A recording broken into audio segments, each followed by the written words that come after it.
নমস্কার, আজ করব সর্ষে পোস্ত দই দিয়ে ডিমটাকে প্রথমে সেদ্ধ করে নিচ্ছি। ডিমটা সেদ্ধ করার সময় জলে একটু লবণ দিয়ে দিয়েছি যাতে খোসাটা ঠিকঠাকভাবে ছেড়ে যাবে। ডিমটা সেদ্ধ করতে দিলাম, অন্যদিকে পোস্ত সর্ষেকে আমি গরম জলে ভিজিয়ে দিলাম, একটু লঙ্কাও দিয়ে দিলাম। সর্ষে পোস্তটাকে মিক্সিতে ভালো করে বেটে নিলাম। অন্যদিকে ডিমটা মাঝ বরাবর সুতো দিয়ে কেটে নিলাম। কড়াইয়ে তেল গরম হতে দিলাম।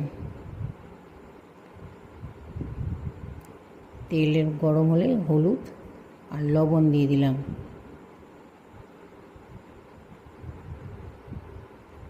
এবার ডিমগুলোকে কুসুম যেদিকে আছে সেদিকটা তেলের দিকে করে ভাজতে দিয়ে দিলাম। ভাজা হয়ে গেল, ওই তেলের মধ্যে আবার তেল দিয়ে গরম হতে দিলাম। দইটা ফেটিয়ে নিলাম। এবার সর্ষে পোস্তটাকে ছেঁকে নিলাম যাতে সর্ষের খোসাগুলো আমার ছাঁকনিতেই থেকে যায়। দই দিয়ে দিলাম, একটু জল দিয়ে নেড়ে নিলাম। হলুদ দিলাম, কাশ্মীরি লঙ্কা দিলাম রঙের জন্য, আর লবণ দিয়ে দিলাম। এবার ডিমগুলো আস্তে আস্তে সাজিয়ে দিলাম ঝোলের মধ্যে।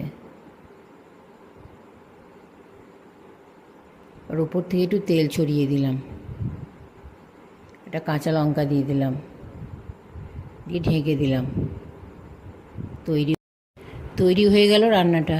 ভালো লাগলে লাইক, কমেন্ট, সাবস্ক্রাইব করতে ভুলবেন না। নমস্কার।